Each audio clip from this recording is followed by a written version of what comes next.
వాక్యం వింటున్న క్రైస్తవ జనమ, మీలో ఎవరైనా ఒకప్పుడు వ్యాపారం చాలా బాగా జరిగేదయ్యా, వ్యాపారాన్ని ఆధారం చేసుకొని నా కుటుంబాన్ని పోషించుకునేవాడిని, నా పిల్లలను పోషించుకునేవాడిని, నేను వెళ్తున్న సంఘానికి కూడా చాలా సహకారిగా ఉండేవాడిని, నా చేతి నీడలో అనేక మంది బ్రతికేవాళ్ళు. ఏమైందో గత కొన్ని నెలల నుండి వ్యాపారంలో చితికిపోయానయ్యా. ఏ వ్యాపారాన్ని ఆధారం చేసుకొని గడిచిన కాలాల్లో సుఖాన్ని, నెమ్మదిని, సౌఖ్యాన్ని నేను అనుభవిస్తూ వచ్చాను, ఆ ఆధారాన్ని కోల్పోయానయ్యా. నా కుటుంబం అంతటికి ఆధారంగా ఉన్న నా భర్త, నా తండ్రి, చెట్టంత మనిషి కుప్పలాగా కూలిపోయాడయ్యా.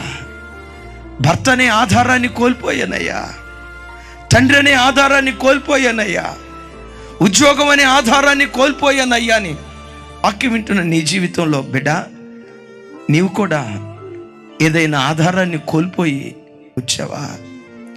ఉద్యోగం పోయిందయ్యా, పిల్లల్ని పోషించేది ఎట్లా? కుటుంబాన్ని పోషించేది ఎట్లా? అమ్మా ఆకలని పిల్లలు అడుగుతూ ఉంటే వాళ్ళకేం చెప్పాలో అర్థం కాక ఒక తల్లిగా నా గుండె పిండబడుతుందయ్యా. మా వీధిలో అందరూ మంచి మంచి బట్టలు వేసుకొని వాళ్ళ స్థాయికి తగినట్లుగా మంచి స్థితిలో ఉంటే ఎందుకో ఈ పేద తల్లి పిల్లలకు కడుపు నిండా భోజనం పెట్టలేకపోతుందయ్యా. వాళ్ళు కోరుకున్న బట్ట నేను కొనిపెట్టలేకపోతున్నానయ్యా. కారణం, ఇంతకాలం ఏ వ్యాపారం ఆధారమో, ఏ ఉద్యోగం ఆధారమో, ఆ ఆధారాన్ని కోల్పోయానయ్యా అని. వాక్యం వింటున్న బిడ్డలారా, ఆధారాలు కోల్పోయి ఈ రాత్రి ఈ స్థలానికి వచ్చారా?